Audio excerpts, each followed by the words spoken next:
July 17, 1969, Quảng Trị Province, South Vietnam. Just after 6 in the morning, the jungle was still half asleep. Gray mist drifted low, wrapping the trees in a haze that smelled of smoke, mud, and something sweetly rotten. Staff Sergeant Ray Calder lay flat on his belly in a shallow hole cut into the red clay. Beside him crouched Private Leon, Tex Ramirez, 19 years old. Straight out of San Antonio, hair cropped too short, accent thick enough to slice. Tex had joined the team 6 days earlier. He'd bragged about shooting jackrabbits off fence posts back home, said if he could hit a rabbit at 200 yards, he could hit a man at 4. He meant it. He was good, real good. The two men shared a M14 rifle fitted with an ART. I scoped the best piece of glass the Army had shipped over since the war began. They were dug in along a muddy trail the Viet Cong used to move supplies from Laos. Intel said a small convoy would pass at dawn. So they waited, and waited, and waited some more. Calder watched the jungle breathe. Leaves trembled, not from wind, but from heat building under the canopy. Sweat ran into his eyes, stinging. He blinked it away and shifted the rifle a hair to the right. Through the scope, the world narrowed to a tunnel bright green, still, silent. Then came the shot. It wasn't loud, not like in the movies. Just a flat crack, swallowed by the trees. Calder felt something warm hit his cheek. He looked over. Tex was gone. Still sitting upright, rifle steady, but the back of his head gone. The helmet lay sideways in the mud, half full of blood and rainwater. He hadn't even had time to blink. Calder froze. Every instinct screamed, "Don't move." He scanned the tree line, slow, patient, the way they'd taught him at Benning. Nothing. No flash, no ripple, no sound. Only the heavy quiet of a jungle pretending innocence. Tex had been his third spotter in 18 days. 3 young men, 3 bright-eyed Texans and farm boys, all dead before they ever fired a shot. Every one of them hit by an enemy they never saw. Back in sniper school, they told you the rules. Change positions, keep low, trust your glass. But Quảng Trị didn't care about rules. Here the enemy didn't just hide, they vanished. They fired from angles that shouldn't exist. Side shots through foliage, so thick a man couldn't throw a stone through it. They knew where you'd set up before you did. Calder had the skill, top marks at Benning. Expert qualification. He knew wind drift, humidity, bullet drop. But none of it mattered when the jungle itself was watching you. In Vietnam, the man who saw first lived. And the North Vietnamese always saw first.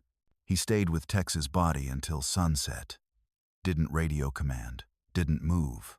He just stared through the scope, daring the ghost out there to move again. When the medevac chopper finally came, he barely looked up. That night the rain came hard. Calder sat under a corrugated tin awning at Firebase Carver, boots caked in red clay, rifle across his knees. The jungle beyond the wire glowed faintly green with tracer residue. Somewhere out there, the sniper who killed Tex was still breathing. He wiped down the M14 for the 10th time, more ritual than maintenance. The weapon was perfect smooth bolt, clean glass, zeroed scope. Too perfect, because through that perfect scope, he could only see 8 degrees of the world. Everything else left, right, behind was blind. The scope gave distance but stole awareness. And in Vietnam, that was suicide. Calder dug through his rucksack, half out of boredom, half to stay awake. A torn letter from his wife. A half pack of Camels. A metal shaving kit dented from travel. He opened it. Inside, the tiny mirror glinted under the lantern's light, edges cracked from a rough landing somewhere near Da Nang. He held it up. Saw his own eyes, bloodshot and sunburned, tilted it. Saw the jungle behind him. The empty ammo crates. The tent flaps swaying in the rain. Everything he normally couldn't see. A stupid idea whispered up from the back of his skull, half memory, half madness. What if that little mirror could do more than help him shave? What if he could mount it to the rifle somehow? Angle it just right, so he could see what was behind him while keeping his eye in the scope. He laughed under his breath. Crazy. The kind of thought that got you chewed out by command. No manual said a thing about mirrors. No regulation allowed modifications to precision weapons. They'd court-martial him before they'd thank him. Still, the thought lingered. Tex's face, the blood, the nothingness where the shot came from. And that mirror, tiny, scratched, almost daring him to try. Calder set it down beside the rifle, rain pattering on the tin roof, and stared at both a long, long time. If he could find a way to see what he wasn't looking at, maybe next time, the bullet would miss. July 18, 1969. Firebase Carver, Quảng. Staff Sergeant Raymond Calder woke up in the dark. Not from noise, not from gunfire, just something in his gut. He rolled out of his cot, boots already on from the night before, and stepped outside the tent. The monsoon had eased off, but the air still clung to his skin like a wet sheet. Somewhere in the jungle, an M60 opened up in short bursts. Just another contact. Just another reminder the war was always awake. Calder walked to the tool shed behind the mess tent. No one was there, just stacks of busted radios, loose coils of comms wire, and a few crates labeled salvage, do not issue. He popped one open and started digging. He wasn't sure what he was looking for exactly. Just something to make an idea less stupid. He found it in the bottom of a crate marked AV equipment. A roll of black electrical tape, half used. A bent steel bracket from a broken field telephone.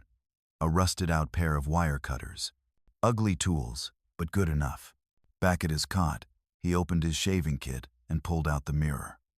It wasn't much standard GI issue, 4 by 6 inches, scratched to hell, frame bent from weeks of rucksack abuse.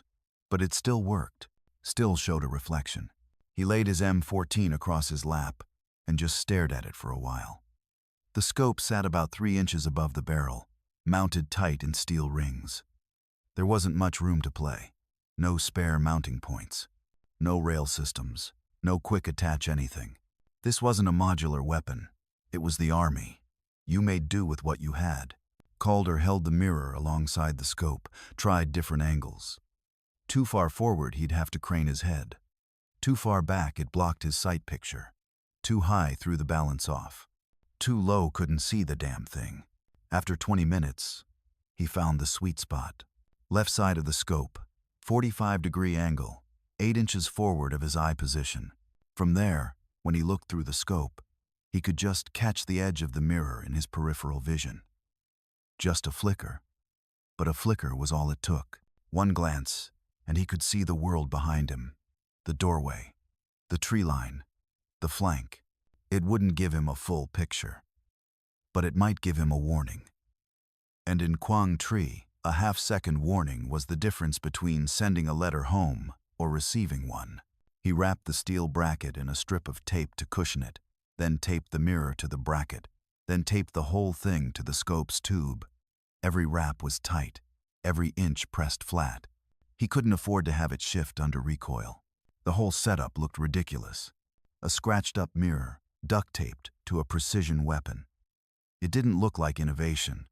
It looked like a desperate man's last bad idea. And maybe it was. Calder tested the balance. The added weight was negligible, 4 ounces at most. He brought the rifle to his shoulder, looked through the scope, then flicked his left eye toward the mirror. He could see the cot, the crate, the back of the tent. It worked. God help him, it actually worked. He sat there, breathing through his teeth, adrenaline starting to hit. He hadn't felt excited in weeks. Not since his second spotter died. Not since he'd started counting every time he chambered a round. He knew what this was. Unauthorized modification of Army equipment. He could get written up, reassigned, court-martialed if someone wanted to make an example out of him. But 3 spotters were already dead. And he didn't have a 4th. If this worked, if this mirror kept the next kid alive, then every rule in the book could go to hell. The next morning, Calder didn't tell anyone about the mirror. He kept the rifle in its case, said nothing at chow. Just cleaned the barrel, double-checked his wind chart, and requested a solo recon up near the northern tree line. Command approved it without question. Snipers worked alone sometimes. He had the rank. No one asked. Before he left, Calder reached into his pack and pulled out a small strip of paper, folded it in half, tucked it into his helmet band. Just 4 words. Look left before firing. July 19, 1969, Northern Tree Line, Quảng Province. Staff Sergeant Raymond Calder moved through the jungle like a shadow in slow motion. Every step was a calculation.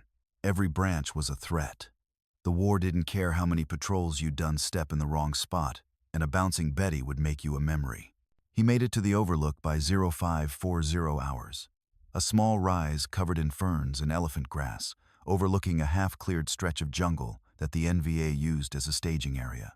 He'd been here once before, 2 weeks earlier, back when Corporal Jace Wiley was still alive. They'd taken a shot from this same spot, never knew where the return fire came from. Wiley hadn't made it out. Calder had, but just barely. Today was different. Calder lay flat on his belly, rifle settled on a makeshift tripod of tangled roots and rags. He adjusted the M14's scope, double-checked the dial's range, zeroed for 300 yards. Wind calm. Visibility still low, but climbing. Sunrise turned the mist a soft gold. The air was humid enough to drink, and then came the stillness. He knew that stillness. Every sniper did. It was like the world holding its breath before violence. No birds, no rustling, no bugs, just time stretching thin.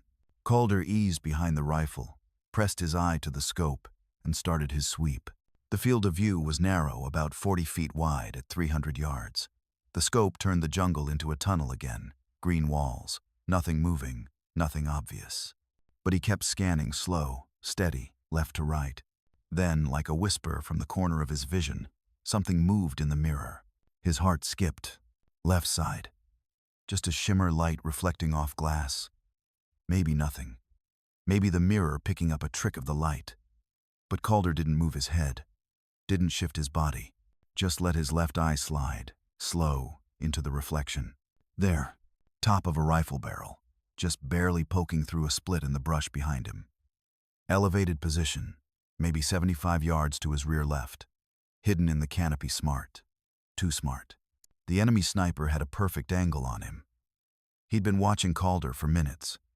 Probably thought he was invisible. Waiting for Calder to commit. Waiting for the moment every sniper lives for when the other guy settles in to fire, neck exposed, locked in on a different direction. Calder didn't blink. He whispered under his breath, just loud enough for himself. "You picked the wrong man today." He didn't look back, didn't turn. Just slowly reached into the grass beside him, pulled his sidearm, the old Colt 1911 he kept holstered under his stomach, and braced it flat against the ground. Then he counted down from 3 in his head. 3, 2, 1. He rolled right, fast but low, came up into a kneeling crouch, aimed the pistol where the mirror had shown the glint and fired. The .45 barked 3 times. Silence. Then the thump of something falling from a tree. Calder slid back behind the rifle, heart hammering, ears ringing, scoped the position through his primary glass. Nothing moved. He waited. 30 seconds. Then he sawed a body, slumped forward, tangled in vines and netting. SKS rifle still in hand. Face down in the dirt. Calder didn't need to get closer. He'd seen enough men shot in mid-action to know the posture of someone who wouldn't be getting back up. The mirror had worked. It had worked. If he hadn't seen that shimmer, hadn't glanced left, he'd be dead now. Just like Tex, just like Wiley. Just another sniper laid out by a man he never saw. But not this time. This time, Calder had seen the ambush before it started. He stayed another hour, breathing slow, sweat dripping from his chin. No other contacts, no movement. The jungle had gone quiet again. Respectful, almost. Before he packed up, he took a moment. Reached forward and adjusted the tape on the mirror. Tightened it. Smoothed the edge. Gave it a pat. "Not bad for a busted piece of glass," he muttered. Then he slipped into the undergrowth, rifle on his back, eyes wide, mirror gleaming just faintly under the Sunday. He didn't know it yet, but this wasn't a fluke. This was the beginning. July 20, 1969, Firebase Carver, Quảng. It was noon when Private First Class Jonah Reyes walked into Calder's tent carrying a rifle that looked like it had never been fired in a pack twice his size. 19. Half Puerto Rican, half Alabama. Long arms, sharp eyes, nervous smile. Calder pegged him as the type who hadn't seen death up close yet but probably would before the week was out. "Command says I'm your new spotter," Reyes said, setting down his gear. Calder didn't look up from the rifle he was cleaning. "You any good?" "I qualified expert." "So did the last three." Reyes paused. He'd heard the stories. Everyone had. Calder was the sniper no one wanted to get assigned to, because the guy you partnered with never came back. But Reyes wasn't stupid. He'd also heard Calder had 21 confirmed kills and walked out of every ambush the jungle threw at him. And somehow, he was still here, still breathing, still fighting. That counted for something. Calder set his M14 on the bench. The mirror was still taped to the scope, weathered, cracked, but solid. Reyes stared at it, tilted his head. "That yours?" Calder nodded. "You ever see something before it happens?" Reyes blinked. "Like instinct? Like reflection?" Calder pulled the rifle up to his shoulder, turned it slightly, then pointed to the mirror. "When you're scoped in, you've got tunnel vision. 8 degrees of view, that's all. Everything outside that cone, blind." He tilted his head left just a glance, and the mirror flashed jungle green. "This gives me 20 more degrees behind my back. I've seen 4 shooters before they pulled the trigger. 1 yesterday." Reyes said nothing for a moment. Then, "That standard issue?" Calder laughed. "First time in weeks." "Hell no. It's a piece of my shaving kit, taped up with stolen wire and prayers. Breaks every rule in the book, but it saved my life, and that makes it doctrine in my book." Reyes nodded slow. "You mind if I make one?" Calder stood up. "Let's get to work." By sundown, Reyes had a mirror mounted to his own M14, using the backside of a broken rearview mirror from a wrecked Jeep they found near the edge of the base. Calder helped him test the angle, fine-tune the reflection, trim the tape. When it was done, it looked like hell patched, uneven, makeshift. But it worked, and that's all that mattered. The 21st of July 1969. 0545 hours. They were set up south of Firebase Carver, overlooking a narrow river trail just beyond the bamboo curtain. The kind of place the VC loved, tight, shaded, lots of cover. Calder took lead.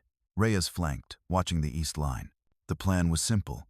Eyes forward, mirror always in check. Talk only in whispers. No second guessing. An hour passed, then 2. Sweat ran down Reyes's spine. Bugs crawled across his collar. The jungle dripped like a leaky faucet. Still nothing.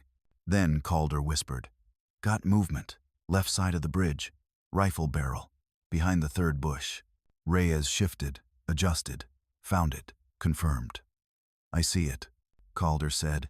"I'm holding that one. You watch the mirror." Reyes steadied his breath, eyes on the reflection. At first, it was just more green, more leaves. But then a flash of something pale. A shape. Back trail. 70 meters. Camo hood. Scope glint. "You've got a second shooter," Reyes whispered. Calder smiled faintly. "You sure?" "Positive. He's looking at you. Count it. 3, 2, 1. Crack. Calder's shot dropped the first sniper behind the bush. A full second later, Reyes fired his first real trigger pull in combat. The second shooter tumbled backward, caught mid-aim. 2 targets, 2 mirrors, 2 lives still breathing. Later that day, Reyes sat cleaning his rifle, hands still shaking. Calder came over, sat beside him, wordless for a long time.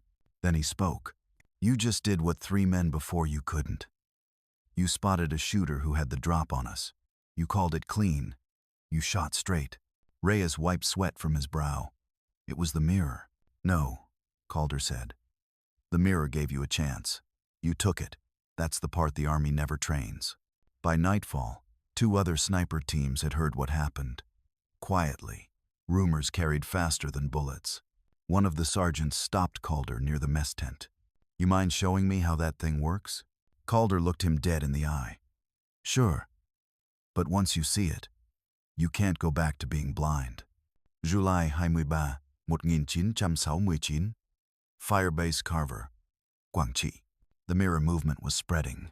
By the third day after Reyes's first confirmed kill, 4 other sniper teams had mirrors mounted on their scopes, some fashioned from cracked compass lids, others from polished C-ration can lids. One guy even used the chrome backing from a broken Zippo. It didn't matter what it looked like. It only mattered that it worked.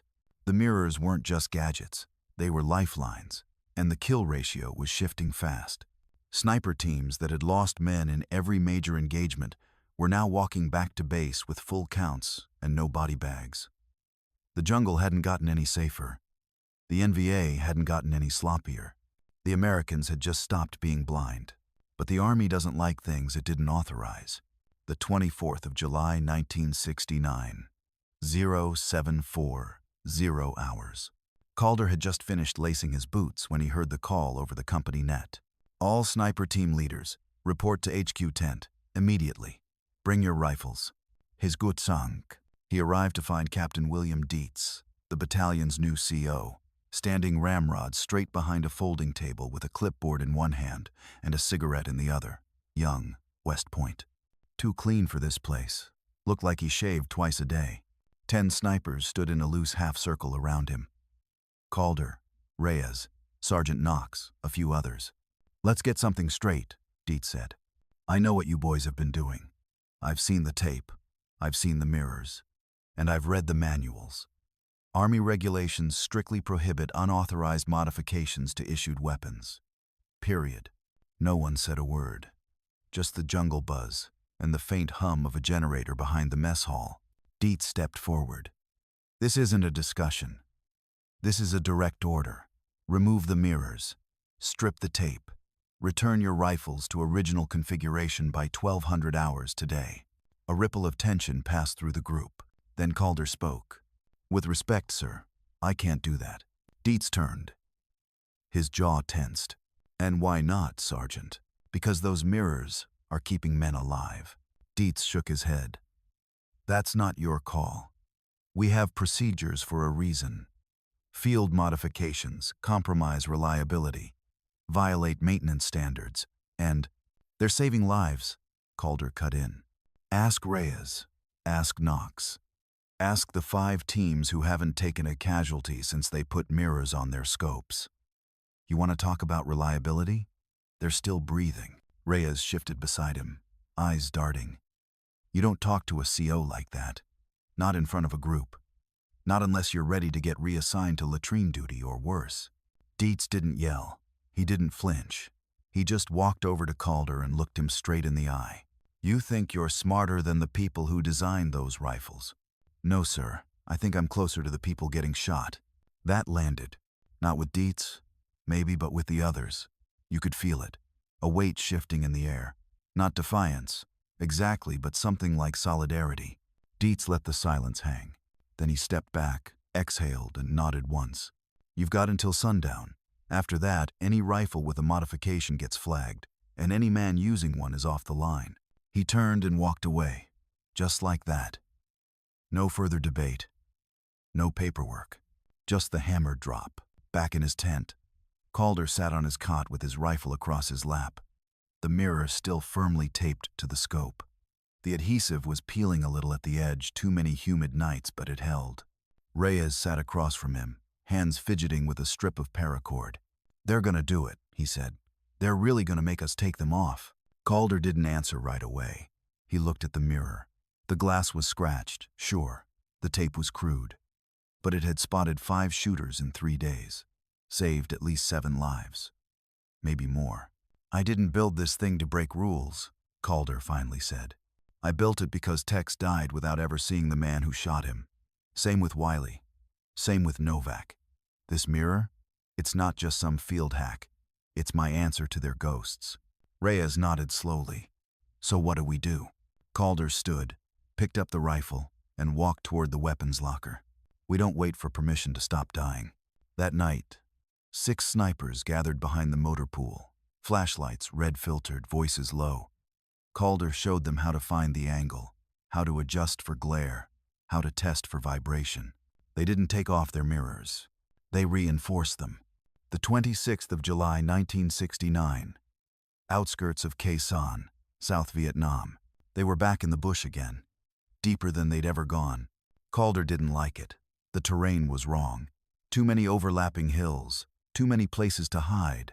The ridgelines boxed them in like teeth in a wolf's mouth. But orders were orders. Battalion Intel said a North Vietnamese sniper team had been harassing convoys along the southern approach to Khe Sanh. 2 confirmed American kills in the last 72 hours. Both headshots. Both from angles no one could trace. So Calder and Reyes were sent in to find them or die trying. By 0630, they were dug in just beneath a narrow crest overlooking a muddy footpath. Calder set the M14 on a bed of roots wrapped in burlap, scope angled forward. Reyes lay 10 feet to his left, watching the opposite flank with his own rifle and mirrored scope. The air was dead still. Hot, sticky silence. The kind that didn't just settle, it watched. Calder adjusted the dials on his optic. The magnification turned the jungle into a gallery of green static, every leaf a possible death sentence. He didn't like the setup. He liked it even less when he realized he hadn't seen a single bird in over an hour. Something was off. At 0717, Reyes whispered. Movement. 12 o'clock. Halfway up the opposite ridge. Calder dialed in. Saw just a flicker behind a fallen log. Too controlled, too slow to be random. Professional. He steadied his breath. Wait for the shot. Let him settle. We need to draw out the second. Reyes nodded, eyes on his own scope. Then it happened. Not in front. Behind. The mirror lit up. Just a sliver of motion in Calder's left periphery, but enough. The reflection in the mirror caught a shape. High ground, rear right. 2 o'clock. A figure blurred but real shouldering a rifle through dense brush. Not where anyone should have been. Not unless they'd flanked them while they were focused forward. It was a trap. A textbook crossfire. If Calder fired at the decoy, the second shooter would hit him from behind. Clean, quiet, just like the last 2 Americans. But Calder wasn't playing by the textbook. Raise, he whispered. Right flank, behind us, up high. He's got us zeroed. Reyes didn't ask questions. He trusted the mirror. I've got the ridge. You take the rear. They counted together in whispers. 3, 2, 1. Crack. Calder's shot rang out. The decoy jerked backward, limbs flailing, log collapsing. Pop, pop, pop. Reyes's M14 barked twice in rapid succession. Then silence. Then the thump of a body rolling through brush and down the hill. For a full minute, they didn't move. Then Calder said, "You see him?" "Yeah," Reyes said. "I got him. He was mid-trigger pull. You were a half second from catching one in the back of the skull." Calder exhaled slowly. "Would've, if not for the mirror." Reyes glanced at the scratched piece of glass duct-taped to his scope. "That stupid thing just beat a 2-man kill box." Calder nodded. "Yeah, and saved both our asses. They confirmed the kills, took photos, marked the coordinates. The second sniper had been holed up in a rock ledge just 50 yards behind them. He had elevation, concealment, and a clean line of fire. His body still had the scope dialed to 4x magnification, pointed straight at Calder's last position. If not for the mirror, he would have fired first. Like every other time. But not this time. This time, the Americans shot first. Back at Firebase Carver, they handed in the mission report. Command skimmed the details, checked the box, moved on. No questions about tactics. No interest in how they spotted a shooter behind them without turning around. But other snipers noticed. Sergeant Knox pulled Reyes aside that evening. "I heard what happened," he said, chewing a toothpick. "You still using that busted mirror?" Reyes smiled. "Wouldn't go outside the wire without it." Knox nodded. "Show me how to mount one. I'll bring the tape." That night, 3 more mirrors went on rifles. No orders, no approval, just survival. July 28, 1969. Firebase Carver, Quảng. Word came down just after morning chow. Inspection, 1,400 hours. Full weapons check. Commanding officer from Division HQ en route. Everyone groaned. Inspections were the Army's version of a hurricane, loud, stressful, and always a mess when they left. Gear had to be spotless, boots polished, rifles cleaned to surgical shine. Even in a combat zone, image mattered. But this time, the inspection wasn't coming from battalion. It was coming from division. And it wasn't just any officer. It was Colonel Everett Harlan, 25th Infantry Division, West Point grad, combat veteran from Korea. Known for being exacting by the book and unforgiving when it came to protocol. To Calder, that meant one thing. They were about to get caught. By 1300, the snipers stood in formation behind the mess tent, rifles laid out on crates, boots squared to regulation.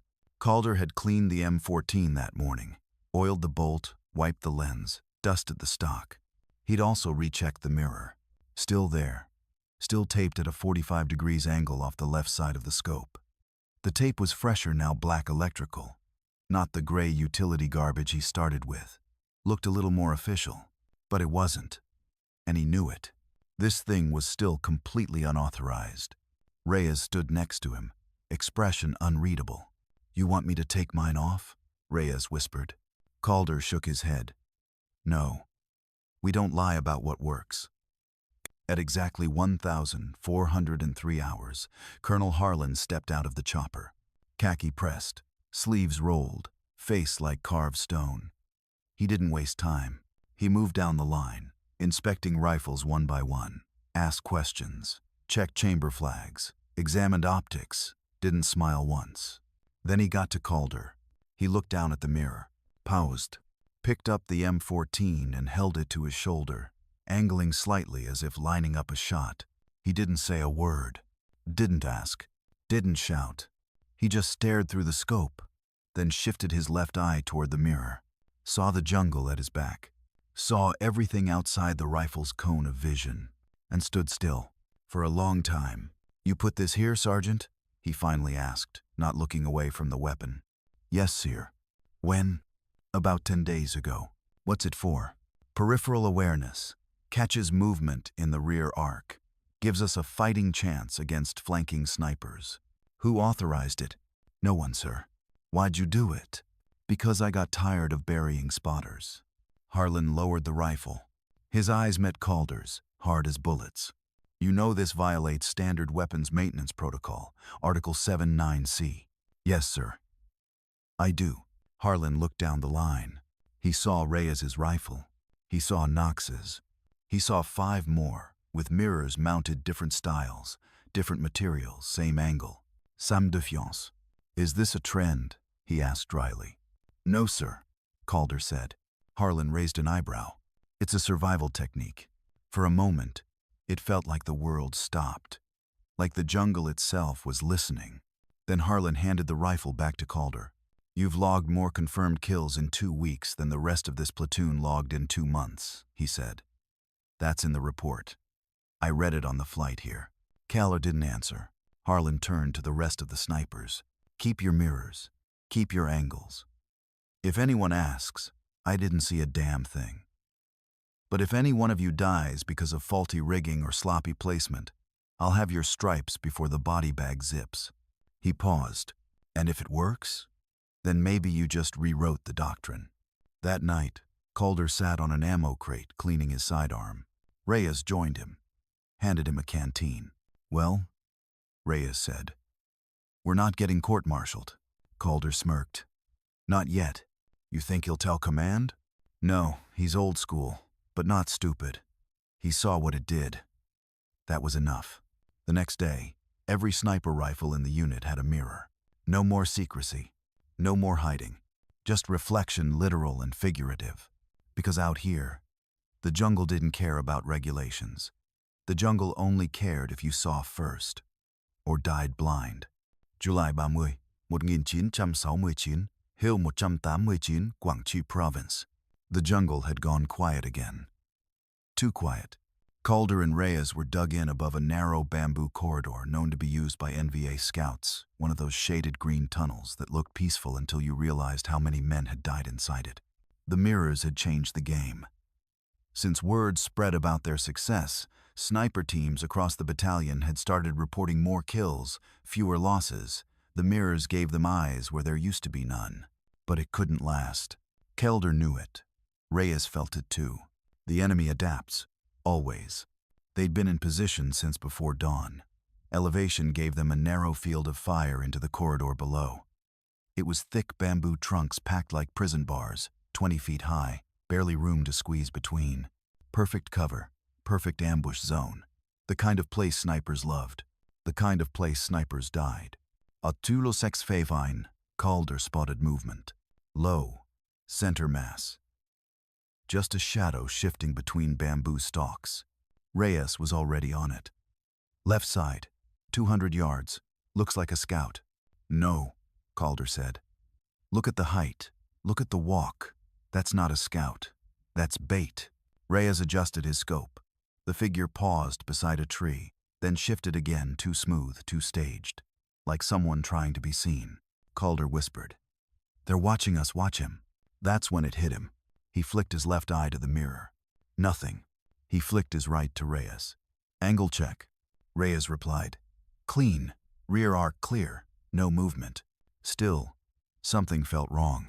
Calder lowered the scope a half-inch, just enough to let his peripheral vision widen. He caught it. Just the slightest glint high, right, deep inside the bamboo. Too high for a standard prone shot. Too narrow for a typical tree hide. The shooter was inside the bamboo grove. Built into it.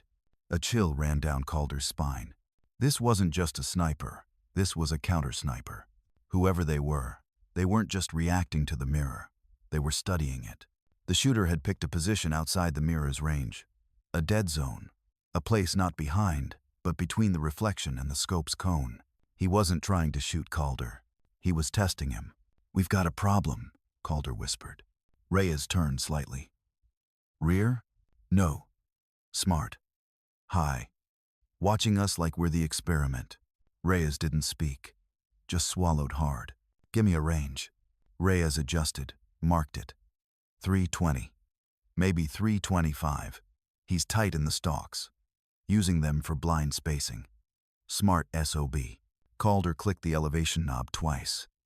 On my mark. I'll take the high. You confirm the bait. They're working in tandem. 3, 2, 1. Crack. Calder fired first, directly into the bamboo at the reflection point. The figure below didn't move. Then came the snap, a return shot. Half a second late. It hit the dirt exactly where Calder's head had been. Reyes fired. The bait collapsed. Silence returned. No wind. No birds. Just the jungle, holding its breath again. After 15 minutes of stillness, they approached. The sniper in the bamboo was older than most early 30s, maybe. Wearing a camouflaged poncho made from local brush, wrapped in wet twine. His position was custom-built, a false grove of carefully spaced bamboo trunks, cut and woven to obscure his outline while giving him full vision of the ridge. And taped to his scope mount? A mirror. Crude. Handheld. Angled backward. Reyes stared at it. He had one too. Calder crouched beside the body. He wasn't just hunting, he was learning. That night, Calder wrote in his field journal, "The mirrors work, but the enemy is adapting. Our edge won't last forever, not unless we keep evolving. The moment we stop thinking, we start dying." He didn't show it to anyone, but he kept the enemy's mirror, wrapped it in cloth, and tucked it in his rucksack. A reminder, tactics don't stay secret in war. If a tool works, the enemy won't just fear it. They'll copy it. And if you want to stay alive, you better stay one step ahead of the reflection. August 1969. Southeast of Hill, 212, Quảng Province. The mission had gone sideways before it even began. A recon sweep turned into a contact call. Then contact turned into chaos. 2 platoons pinned down by NVA machine gun nests. The LZ too hot for extraction. Radio traffic jammed. Air support delayed. And Calder and Reyes were left behind. What was supposed to be a 3-hour overwatch turned into 42 hours of silence, thirst, and movement in the dark. They were 6 clicks behind enemy lines now, with half a canteen between them and nothing but forest, leeches, and ghosts for company. At dusk, They took shelter inside a hollowed-out bomb crater, charred edges, jagged roots, old blood dried into the soil. Calder's scope was smeared with sweat and dirt, Reyes's hand shaking as he dug his last iodine tab into a mud-filled water bottle. No one was coming. They both knew it. The radios were dead. The sky was dark. The enemy was hunting. At 03:37 hours, Calder heard it. A twig snap, barely audible. Then another, then silence. He reached out slowly and tapped Reyes on the arm. Reyes nodded. He heard it too. There was a ridge line 70 yards north, elevated, crisscrossed with old logs and broken bamboo. A perfect sniper perch. And it wasn't empty. Calder raised his M14, slow, smooth. His body screamed from dehydration and exhaustion, but his hands were still steady. He looked through the scope. Nothing. Just black and blur. He whispered, "Watch your mirror." Reyes scanned his. Negative on movement. Calder blinked. Something wasn't right. He checked his own mirror. Nothing. He panned, left slow, then stopped. The mirror flashed. Not light. Shadow. The kind that only moves when someone's trying not to. "Back left," Calder whispered. "Behind us. Low ground." Reyes turned, too fast. "Easy," Calder hissed. "He's stalking us." They went silent for 10 minutes. Not a breath wasted. Not a single shift. Then came a second shadow. Opposite side. Right edge of the crater. Silent. Coordinated. There were two. And they weren't rushing in. They were closing a net. "You thinking what I'm thinking?" Reyes muttered. Calder nodded. "Counter. Sniper team. They know who we are. Maybe they want the mirror. Maybe they want the men behind it." Calder laid the M14 flat on a rock ledge and adjusted the mirror with his pinky finger just a few degrees to the left. There. It caught both approaches. Left shadow moved first fast, low, trying to flank. Calder whispered, "Now." Reyes fired one round. The jungle snapped. Second shadow hesitated just long enough. Crack. Calder's shot dropped him mid-stride. Just a dark shape tumbling sideways through the brush. Then silence. Real silence. No birds. No breath. No movement. Just steam rising from the jungle floor. For a while they didn't speak. Then Reyes said, "That was coordinated." "Those weren't grunts." "Nope," Calder replied. "Sniper cadre. Hunting us. You think they were tracking our mirrors?" Calder nodded slowly. "I think they were watching our reflections. Same as we watch theirs." By morning, they were moving again, slow, deliberate, low through ravines and elephant grass. Calder took the lead, Reyes on rear guard. It took them 18 hours to crawl back to friendly lines. No food. No water. Just instinct. And mirrors.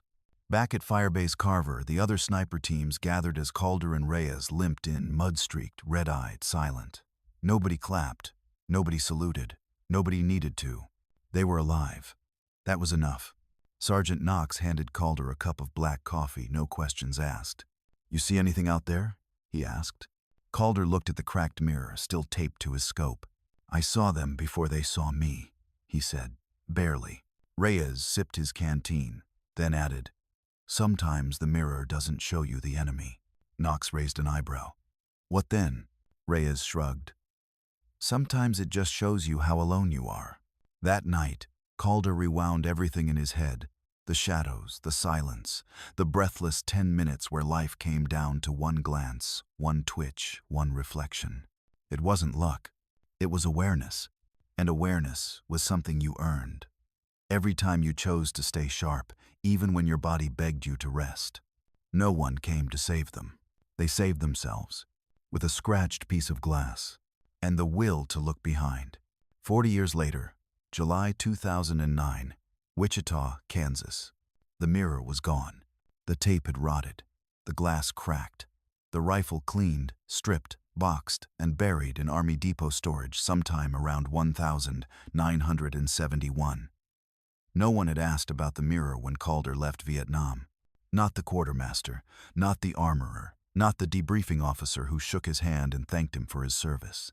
Because in the eyes of the Army, it wasn't standard issue. Just like Calder. He came home in the spring of 1970, discharged with honor. No medals beyond the usual. No parade. Just a commercial flight from Saigon to San Francisco, a rental car, and a long drive back to Kansas. He married a girl from Topeka, started a job at a machine shop. 2 kids, 1 mortgage, 3 decades of not talking about the war. Not in detail, not even to his wife. When people ask what he did in Vietnam, he'd say, "Sniper. Came home lucky. That's all." But the truth stayed alive in the stories other men told. Reyes became a deputy sheriff in El Paso. Never once fired his weapon in the line of duty. He kept a photo on his desk of the jungle crater where he and Calder had survived the ambush. Every year on August 1st, he called Calder. Never missed it. He'd say, "Still got the mirror," and Calder would always reply, "Then you've got more than most." In 2009, a military historian working on a book about unconventional field modifications during the Vietnam War tracked down Reyes. Found mention of optical rear-view attachments in a maintenance report from Firebase Carver. The historian asked Reyes about it. Reyes didn't say much. He just pulled a canvas pouch from his drawer. Inside was a 4x 6-inch scratched mirror, wrapped in a bandage and still stained faintly red from jungle mud. "This saved my life," he said, "and about 20 others." The historian asked who invented it. Reyes smiled. "Ray Calder, Sergeant, Ghost Walker. He made it with tape and spit and grief." The story almost didn't make it to print. No official records, no commendations, no orders. Just one dead file, one photo, and a handful of survivors who remembered what the mirror meant. But the historian insisted. Wrote a 12-page chapter called Reflection in the Jungle. It didn't go viral. It didn't trend. But it reached the right people. 2 former Army snipers, both alive because of mirrors they'd made after hearing about Calder's trick, sent handwritten letters. One of them wrote, "I never met the man, but he saved me. In 1970, near the Laotian border, I saw a shadow in the mirror and ducked. Bullet missed by 3 inches. I've got a wife and grandkids now. Tell him thank you." But Calder never read that letter. He died in May 2010, quietly, at home in his workshop. His wife found him in the chair where he used to clean his rifle. A small cracked mirror still hung on the wall nearby, not military issue, just something he'd kept. The obituary called him a decorated Vietnam veteran and machinist. It didn't mention mirrors. It didn't mention lives saved. It didn't say anything about what he gave to the men beside him. Because most of the time, the Army forgets innovation that comes from desperation. It remembers regulations, not reflections. But a month later, Reyes flew to Kansas and brought a gift. He spoke to Calder's family in the backyard under a gray sky and told them what Ray never did, about Tex Ramirez and the crater in the jungle. About the moment, they realized a busted mirror could see death before it arrived. He handed Calder's grandson a folded note. It said, "This isn't about a mirror. It's about seeing what others don't. That's what your grandfather did. And that's why I'm still breathing." Today, if you visit the U.S. Army Infantry Museum at Fort Benning, there's a case tucked in the back corner of the sniper exhibit. Inside it is a weathered M14 rifle. Taped to the side of the scope is a crude, scratched 4x 6-inch mirror. The placard reads, "Field Modification, Quảng Province, Vietnam, 1969, believed to be used by American sniper teams for rear arc visibility. Designer unknown. But those who know, they'll tell you, it wasn't unknown. It was Calder, a sniper who saw death coming and figured out a way to look back." If this story moved you, you know what to do. Like, share, and help us keep the real ones from fading into silence. Because some heroes don't wear medals. They wear duct tape, and they save lives with mirrors.